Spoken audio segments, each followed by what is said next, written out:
Blessed day to everyone. I am Alexis and welcome again to day 134 of 365 daily devotion with Bible character edition. And today is April 13, 2026. And yung devotion natin na ito ngayon ay patungkol kay David at yung anak niyang si Absalom. So this devotion will highlight the father and son tragedy. This is the result of David injustice to Absalom's sister Tamar. So si Absalom killed Amnon for Tamar justice, and then he left Jerusalem. After years, he came back, but even they are in the same city with David, they did not meet with each other. So di sila nagkikita.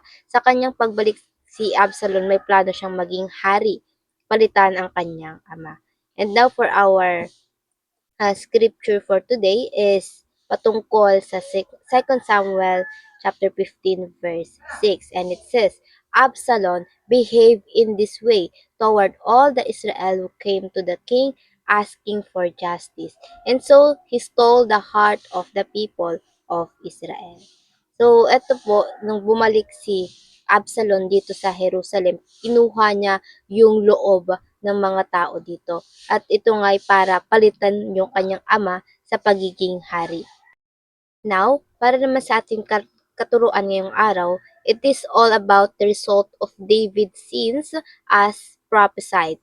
Ito nga yung related kay Bathsheba and Uriah. And sa 2 Samuel 12 verse 10 to 12, and it says, Now, therefore, the sword will never depart from your house. Ito yung time na nangusap si Prophet Nathan dito kay David, at ito nga yung sinabi ng Lord sa kanya. The sword will never depart from your house because you despised me and took the wife of Uriah the Hittite to be your own. 11. This is what the Lord says.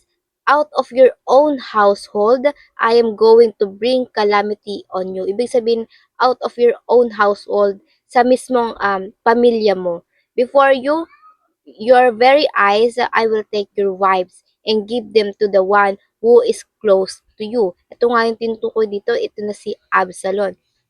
And he will sleep with your wives in a broad daylight. And verse 12, you did it in secret, but I will do this thing in a broad daylight before all Israel. Kasi ito nga, tinago, pinagtakpan ni David yung ginawa niya. But ang Diyos, gagawin ito ng Diyos muli, pero hindi na in secret. And kaya naman sa pagbalik ni Absalom sa Jerusalem, number one, ito yung ginawa niya. Absalom stole the heart of the people by listening to their problems. Ito nga yung dapat ginagawa ni David pero hindi niya ginawa. So si Absalom yung gumawa nito para sa mga tao, showing up himself to people that his father neglect to do. For 4 years, ito yung kanyang ginagawa, paulit-ulit niya itong ginagawa hanggang sa nakuha niya ng buo yung puso ng mga tao. And then the people got decided, shout and declare Absalom as their king in the Hebron. This is where near Jerusalem kung saan nga naninirahan si David. And pangalawa naman sa katuruan natin is Absalom took the kingdom from David. So first, kinuha niya yung mga tao, yung loob ng mga tao. Then the next, yung kingdom. Ito nga yung kingdom ni David.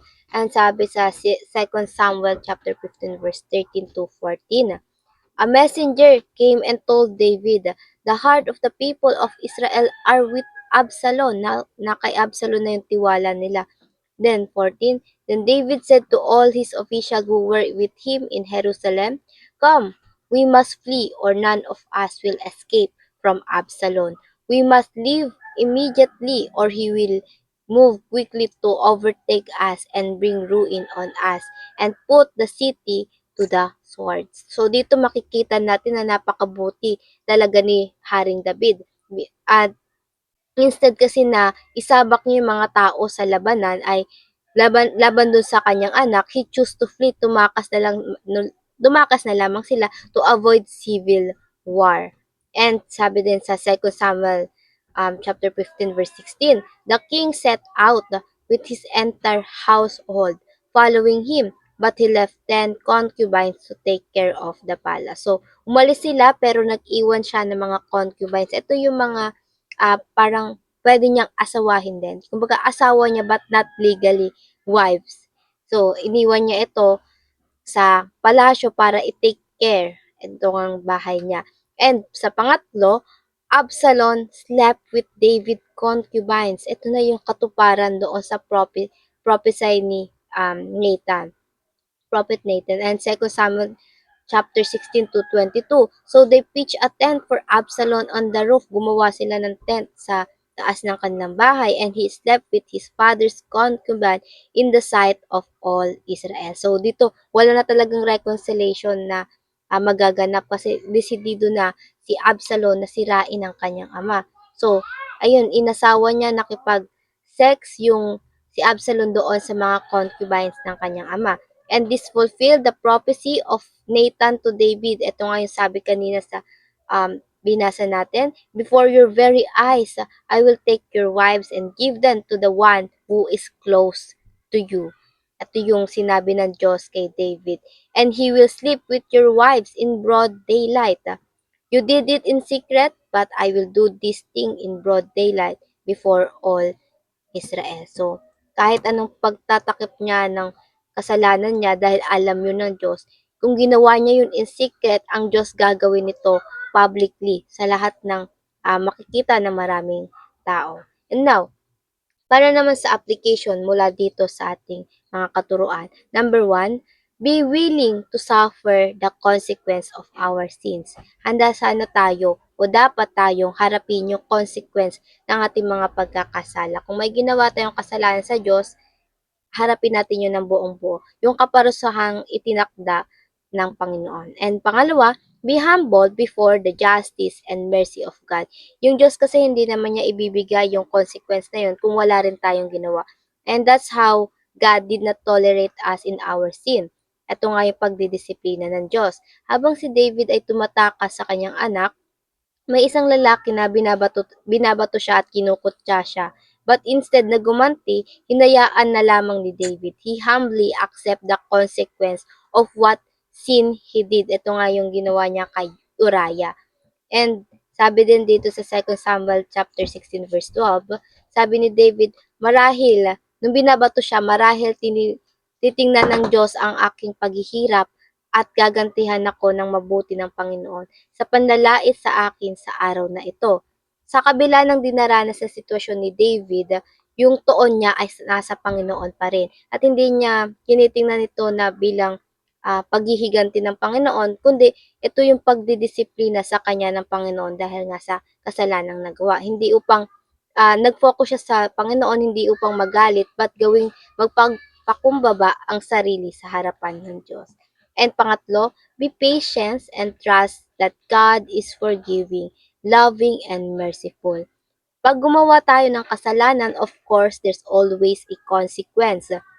This is a discipline of God, but this won't last forever. Hindi naman to panghabang buhay. Kasi ang Diyos maibigin at mapagpatawad. So be patient and trust God always, for there is an end of suffering if we truly repent and surrender all our burdens, all our sins to God. And now para naman sa ating reflection, why should we be willing to suffer the consequence of our sins? And what is our hope in God? At ayun lang po for our devotion today. And before we finally end, let's have a close, short prayer. And let's pray. Our Father in heaven, we thank you and we glorify you for today's devotion, Panginoon, na muli pinarinig mo sa amin ang inyong mga pangaral, Panginoon. Lord, we ask for your forgiveness, Lord God, and we repent for the sins we do, Lord God, every day, Lord God. And Panginoon, patawarin niyo kami sa aming mga ikinukubling pagkakasala at bagamat Panginoon, walang maikukubli sa iyong mga mata. Panginoon, help us to shape our heart, Lord God, na naka-align sa iyo, Lord God. At Panginoon, tulungan niyo kami na iayos ang pusura ng aming mga puso. Panginoon, na sa gayon ginagawa namin o magawa namin kung ano ang inyong kalooban. At Panginoon, help us to strengthen our heart and trust you fully even in the correction, Lord God. Thank you agad, Lord God, for your discipline to us. And Panginoon, tulungan niyo kami maging productive today and yung kayo nawa ang siyang palaging manguna at magliwanag at madakila sa aming mga buhay. Lang po, in Jesus' name I prayed. Amen and amen and amen. At ayun na po, I hope marami tayong natutunan at matututunan pa. And I pray na sama-sama sana tayong lumago para sa Panginoon. See you again tomorrow for our devotion. Have a nice day ahead and God bless.